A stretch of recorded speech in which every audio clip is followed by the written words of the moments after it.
What's up guys, this is Unknown from Notion Hub, and in this video, I'm going to show you the most important tips and tricks of Samsung Galaxy F12. By the way, I'll also be making a best features video on this phone where I'll be showing you all the best features offered by this phone. So do check it out, link will be in the description.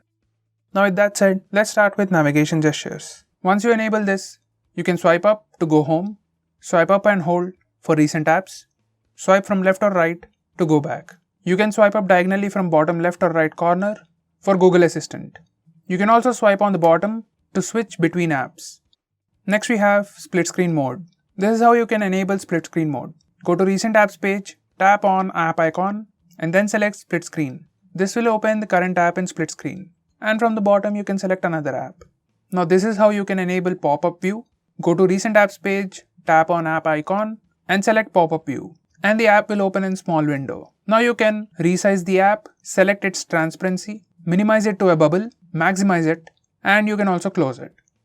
Next, we can enable split screen for all apps. There are some applications that still do not support split screen mode. So to fix that, you can go to settings and then select about phone and go to software information. Now click on the build number few times. Once you do that, developer options will be enabled. Now if you go back to settings, you can find developer options. Select that and scroll all the way to the bottom and enable force activities to be resizable. And then restart your phone. Now you will be able to use all applications in split screen mode. Next we have camera gestures. Now we have few camera gestures, like you can swipe up the shutter button for a floating button. You can place it near your thumb for easy access. Swipe it back into the shutter button to remove it. You can swipe up and down on preview window to switch between front and rear cameras. You can also pinch to zoom in and out to switch between primary and wide angle cameras. Now in the front camera, you can show your palm to take a picture. Next we have live wallpapers. You can use a video as a live wallpaper. You can also record a video and set it as the lock screen wallpaper. Here's a quick preview. Next we have finger sensor gesture. Once you enable finger sensor gesture, you can swipe down on the fingerprint sensor to pull down the notification panel. This works for most rear or side fingerprint scanners, but it won't work for in-display fingerprint scanner. Next we have screenshot. As with most phones, you can take the regular screenshot with the buttons. Just press the volume down and power button at the same time to take a screenshot. This works everywhere. Next we have long screenshot. Once you enable toggle screenshot toolbar, whenever you take a screenshot either with palm swipe gesture or with the buttons, you get additional options on the bottom of the screen. Just tap on this and it will start taking long screenshot. It will scroll once and pause, so you can tap again and again till you get the desired long screenshot.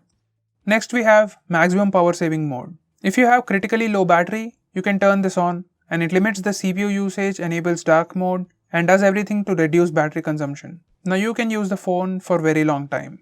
You can't do much in this mode, but you can add more apps here and you can also use internet. Next we have auto call recording. Once you enable this mode, all the calls will be automatically recorded on your phone. You can also select if you want to record all numbers or unsaved numbers or selected numbers. Next we have default apps. This is default apps page. From here you can select your default browser, default phone dialer, default home screen, that's the default launcher, and so on. Next we can show battery percentage. Once you enable this toggle, it displays the battery percentage on the status bar. Next we can disable fast charging. From battery settings, you can disable this toggle fast charging. Next we can display brightness control all the time. Now this is your brightness slider. You can also put this brightness slider on top here and you can do that from here. Select quick panel layout and enable show brightness on top. Now you can access the brightness slider on top. Next, we can change flashlight intensity. From notification panel, tap on the name of flashlight icon. Now you can get this bar to change the brightness. When flashlight is on, you can move this bar for desired brightness of the flash. Next, we have quick settings. In notification panel, you can access quick settings for all these toggles.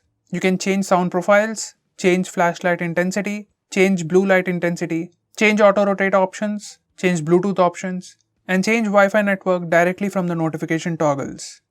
Next we have home screen gestures.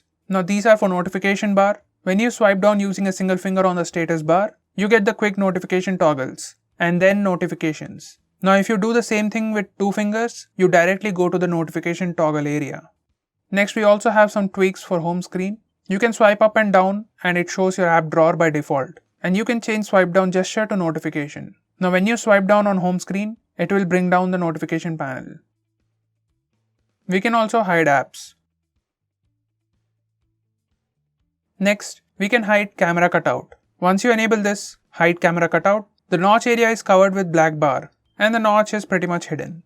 Next, we can disable wallpaper service. Once you disable this wallpaper service option, the lock screen wallpapers no longer change and a single wallpaper will be fixed.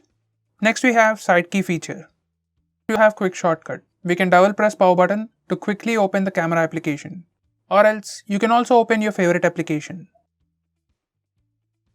Next we have swipe to call or send message. Once you enable this, in your phone dialer or contacts, you can swipe right on the contact to call them or swipe left on the contact to message them. This is the quick and easy way to take those actions. So guys, these are the most important tips and tricks for your Samsung phone. If I missed out on anything important, do let me know by commenting below this video. And if you're planning to buy this phone, use the link in the description. It always helps the channel. If you want us to make any specific video, tweet out to us with hashtag AskGreeTech on Twitter and we'll try to make it as soon as possible. I'm Unknown from Notion Hub. Meet you in the next one.